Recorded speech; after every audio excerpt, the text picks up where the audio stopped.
은혜 받읍시다. 서울 양마진에 가면 비석이 많이 서 있습니다. 비석이 서 있다는 것은 무덤을 의미하지요.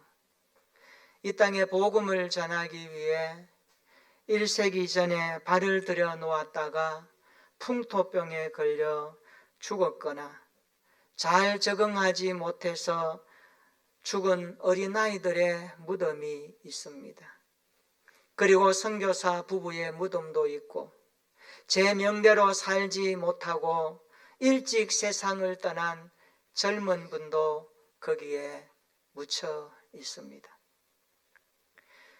그들 모두는 무명의 선교사들이었습니다. 알려지지 않는 사람들이 참 많습니다. 그들의 희생이 있었기에 오늘 한국 교회가 있고 저와 여러분들이 있는 것입니다. 그들은 무엇 때문에 젊음을 희생시키며 가족이 죽어가며 한국 땅에 묻혔을까요? 선교사들의 가슴에는 예수님이 있었습니다. 예수님이 있는 그들의 가슴으로 한국 땅을 바라보니 한국에 예수가 없다는 것을 알고 예수 그리스도를 심기 시작했습니다. 그러다 보니까 고통과 고난 가운데 죽음의 환난을 맞이한 것입니다. 그렇습니다. 이 시대에 예수님이 소망입니다. 예수님이 이 시대의 소망입니다. 우리에게 이 시대에 예수님이 소망이 되었으면 좋겠습니다. 그리스도가 있는 인생은 소망을 가진 사람입니다.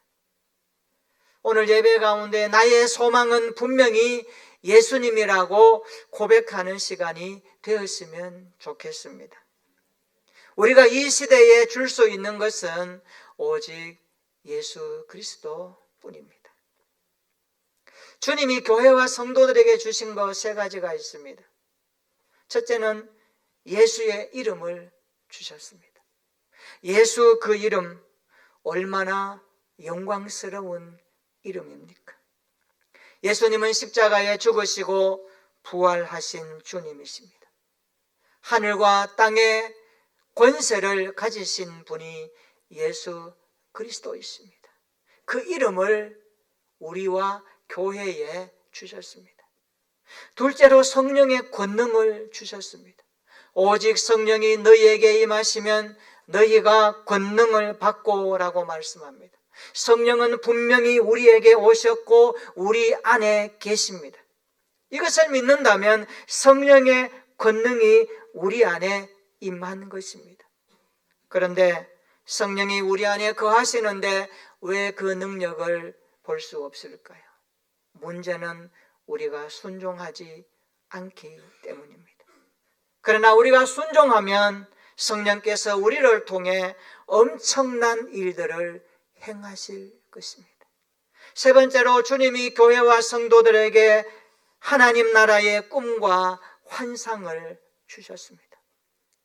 그래서 교회는 하나님 나라의 꿈을 가지고 있습니다.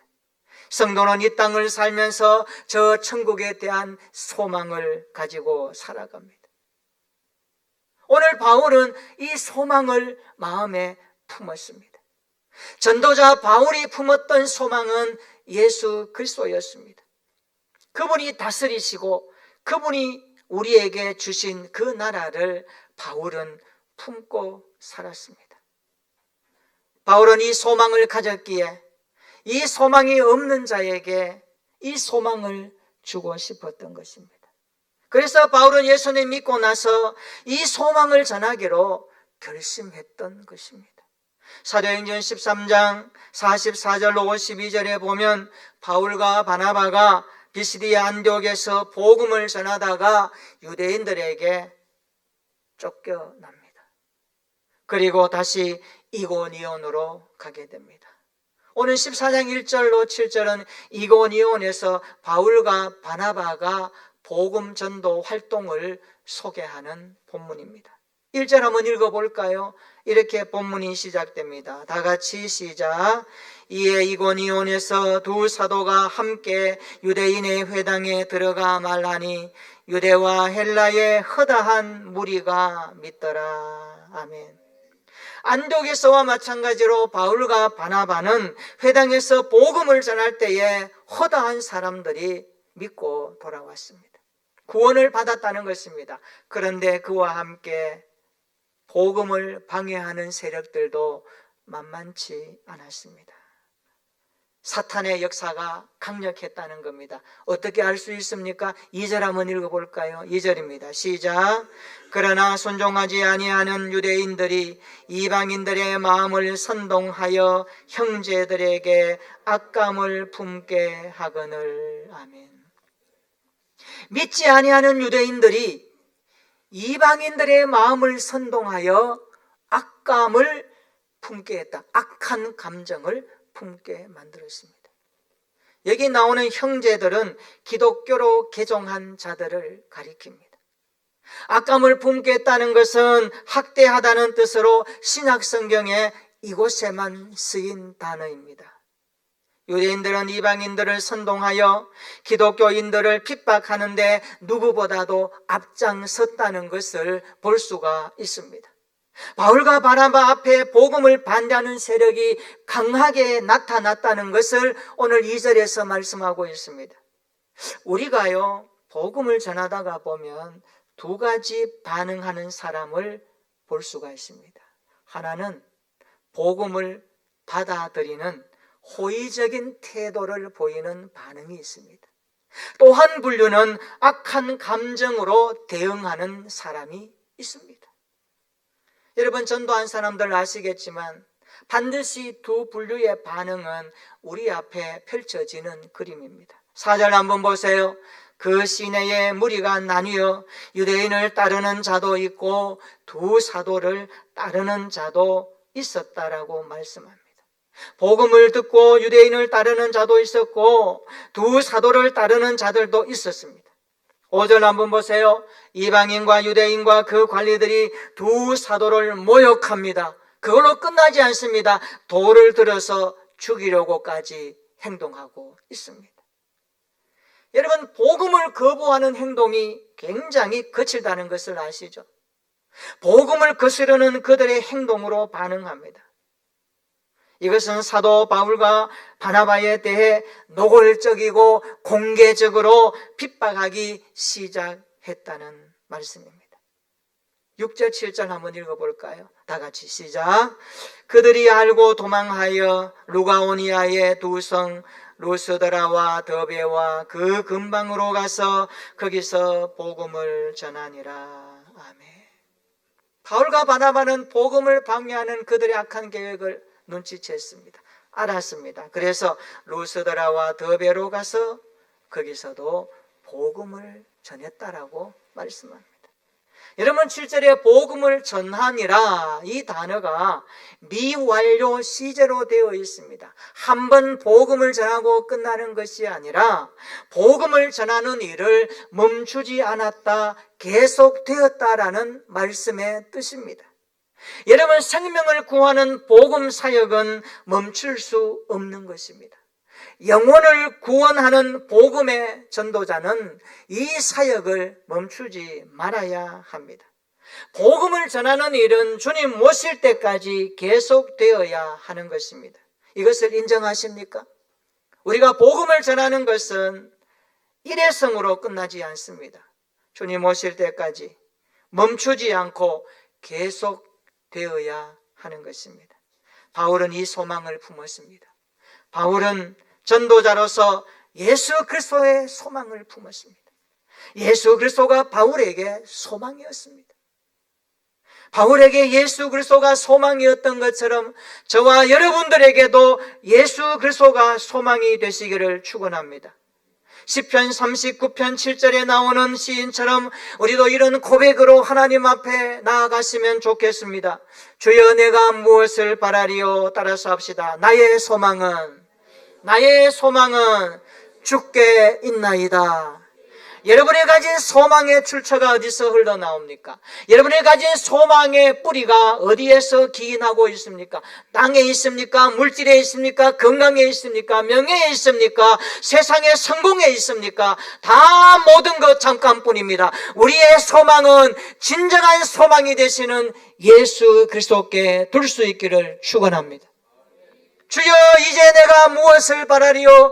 나의 소망은 주께 있나이다. 오늘 하루를 시작할 때 거울 앞에 서서 일터에 나가기 전에 오늘 또 나의 소망 되시는 주님이 우리의 일터 가운데 함께해 주시고 내가 만나는 사람들 가운데 함께해 주셔서 세상은 소망 없다 말할 때에 진정한 소망은 하나님의 아들 그리스도가 우리에게 주신 소망임을 고백하며 경험할 수 있도록 오늘 한 날도 주님과 함께하기를 원합니다. 기도하는 일상이 되었으면 좋겠습니다. 사랑하는 성도 여러분, 나의 소망은 주께 있나이다. 이 말씀이 우리의 고백이 되기를 축원합니다. 이 세상 그 어떤 것보다도 우리의 소망이 주님께 있기를 축원합니다. 그렇다면 우리의 소망 되시는 예수님을 전하다가 우리도 여러 어려움을 만났을 때에 어떻게 극복해야 할까요? 복음 전도에 대한 사명으로 우리도 함께 일상 가운데 하나님의 자녀로 살아가며 예수 그리스도가 소망입니다, 예수 그리스도가 구원자이십니다라고 말할 때에 그들이 우리 앞에 행하는 반응을 통하여서 어떻게 극복하며 믿음으로 승리할 수 있을까요? 오늘 본문은 이것을 우리에게 강하게 대답해 주고 있습니다. 우리 3절 한번 읽어볼까요? 3절입니다. 다 같이 시작. 두 사도가 오래 있어 주를 힘입어 담대히 말하니 주께서 그들의 손으로 표적과 기사를 행하게 하여 주사 자기 은혜의 말씀을 증언하시니. 아멘. 우리는 3절에서 두 사도 바울과 바나바가 어떻게 복음을 전할 때에 다가오는 어려움을 극복할 수 있었는지에 대해서 말씀해 주고 있습니다. 이런 볼펜이 있으면 3절에서 이곳에 한번 줄을 그어주시면 좋겠어요. 오래 있어 주를 힘입어 담대히 말하니.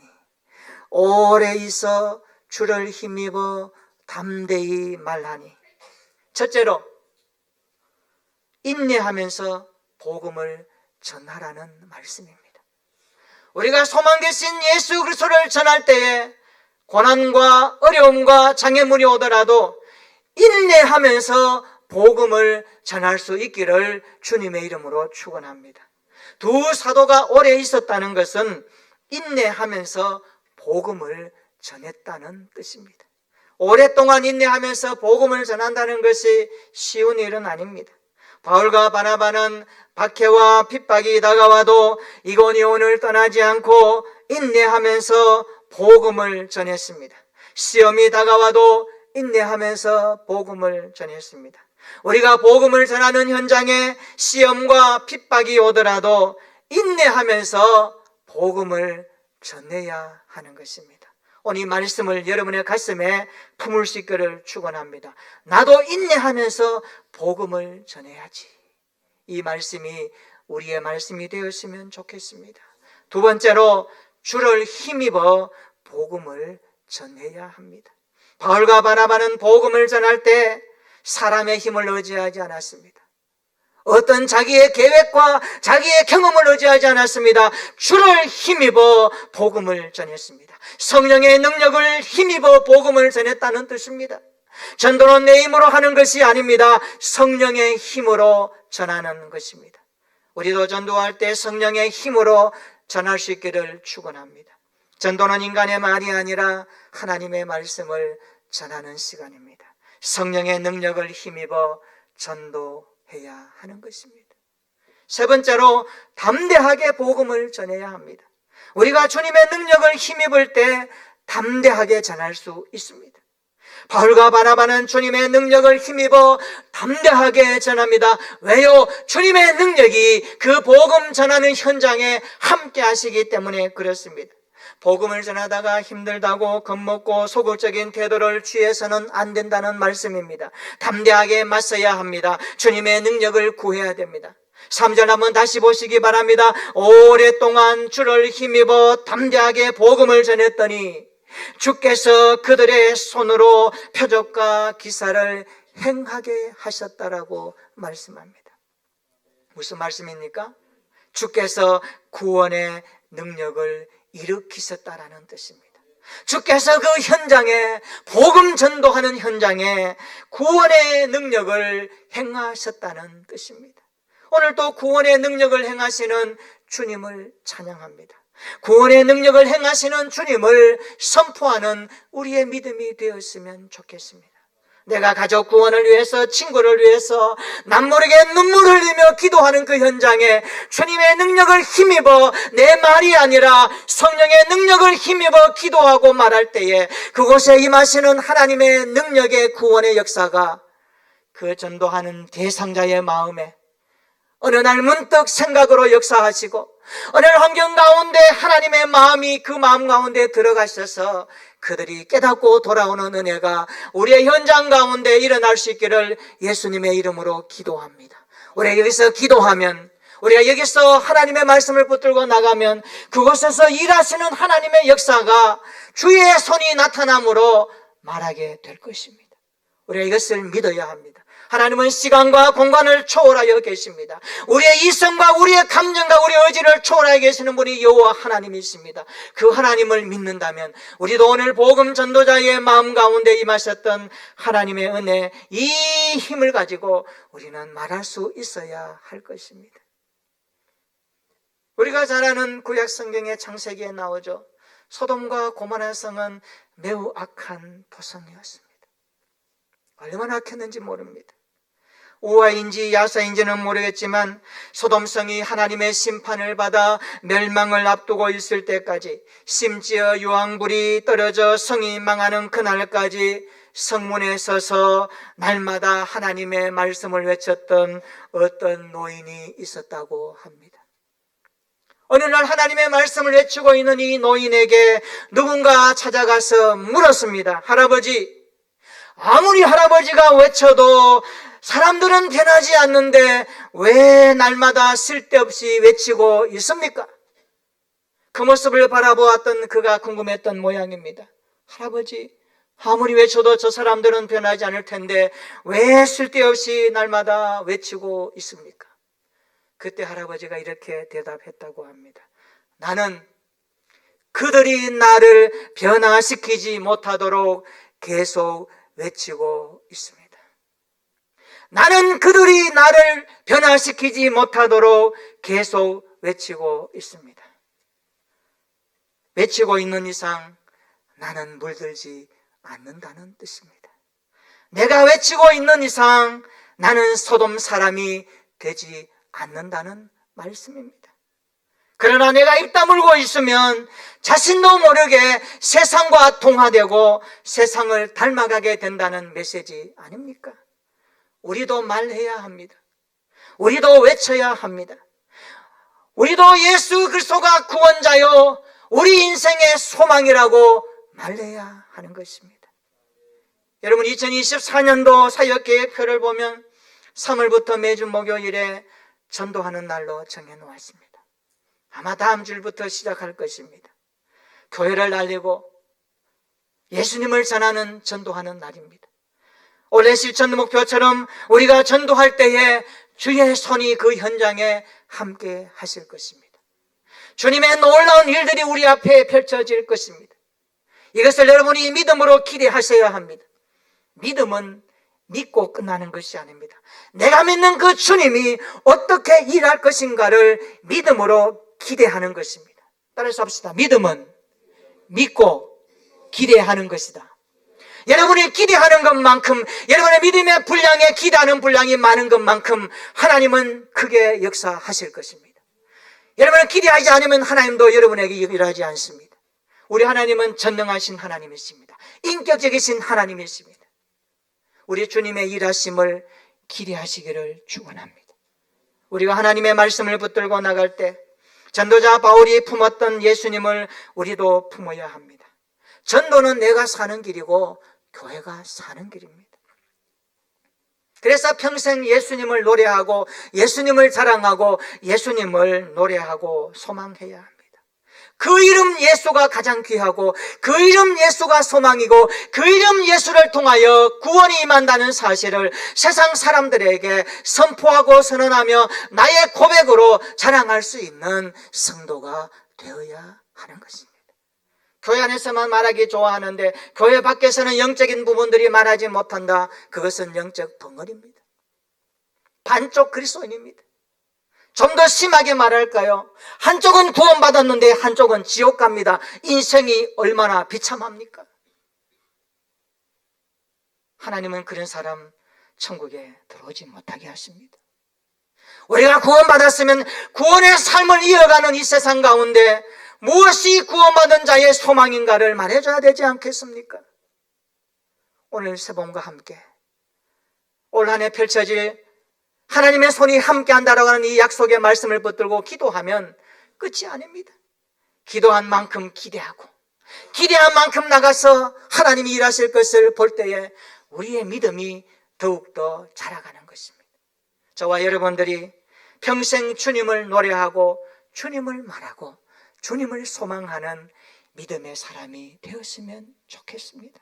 주님을 향하여 고백하는 마음으로 찬양했으면 좋겠습니다. 우리 예수 가장 귀한 그 이름, 우리 가사의 뜻을 생각하면서 함께 한번 찬양해 볼까요? 예수 가장 귀한 그 이름, 예수 언제나 기도 들으사 함께 찬양합니다. 예수 가장 귀한 그 이름, 예수 언제나 기도 들으사 오 예수 나의 손 잡아주시는 가장 귀한 그 이름 예수 찬양하기 원하네 예수 처음과 낮은 되시는 오 예수 날 위해 고통당하신 가장 귀한 그 이름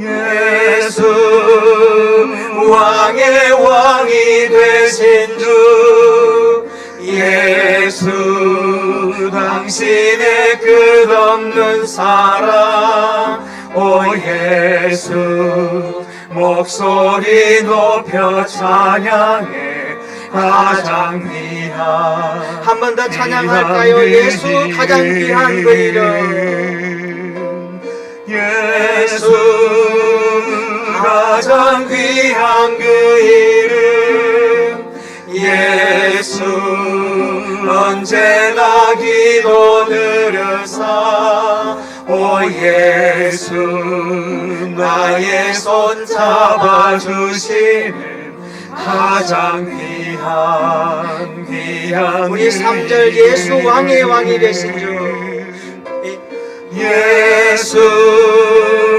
왕의 왕이 되신 주 예수 당신의 끝없는 사랑 오 예수 목소리 높여 찬양해 가장 귀한 그 이름 이 찬양 한 주간 좀 많이 불렀으면 좋겠습니다. 난 정말 가장 귀한 그 이름이 예수밖에 없다고 말했는가? 나에게 진정한 왕이시요 소망이요 구원자는 예수뿐이라고 하늘이 갈라져도 세상이 요동쳐도 변함없이 말할 수 있는 나의 신앙 고백의 중심인가? 여러분 찬양하면서 좀 울기도 하시고 은혜 주시면 감동으로 하나님 앞에 고백도 하십시오. 주님 정말 나의 신앙 고백의 최고는 주님이십니다. 주님은 가장 귀한 나의 구원자이십니다. 주여 내가 무엇을 바랄까요? 세상을 바라보니 환경을 바라보니 사람을 바라보니 어느 것 하나 우리의 마음에 평안함을 주는 것은 없습니다. 이것은 알고 있지만 우리는 주님께 소망이 있다라고 고백하는 것은 너무 잘 되지 않는 것 같아요. 인간적으로, 세상적으로, 경험적으로 어떤 뭔가의 도움으로 그것을 지식 삼아 축적하여 사람들이 말하니까 그것이 내 인생의 대안이라고 말하면서 그것을 추구하고 따라갔던 우리의 믿음 없는 생활이 얼마나 많았습니까? 이제 모든 것을 끊읍시다. 돌이킵시다. 십자가에 못 박읍시다. 그리고 말합시다. 예수 그리스도가 소망이라고, 예수 그리스도가 구원자라고, 세상에 줄 수 있는 분은 오직 예수 그리스도뿐이라고 우리가 말하고 살아갔으면 좋겠습니다. 한 주간 세상에 살아가며 일할 때에 직장인 가운데 예수님이 좋아요. 예수 한번 믿어보세요. 교회 한번 다녀보세요. 아니면 우리 교회 나오세요. 말씀 한번 들어보세요. 이런 초청할 수 있는 용기가 우리의 입술 가운데 나왔으면 좋겠습니다. 왜요? 가장 좋은 그분, 나만 알고 나만 믿고 믿는 것은 이기적입니다. 나만 구원받고 천국 가겠다는 발상은 하나님 앞에 죄입니다.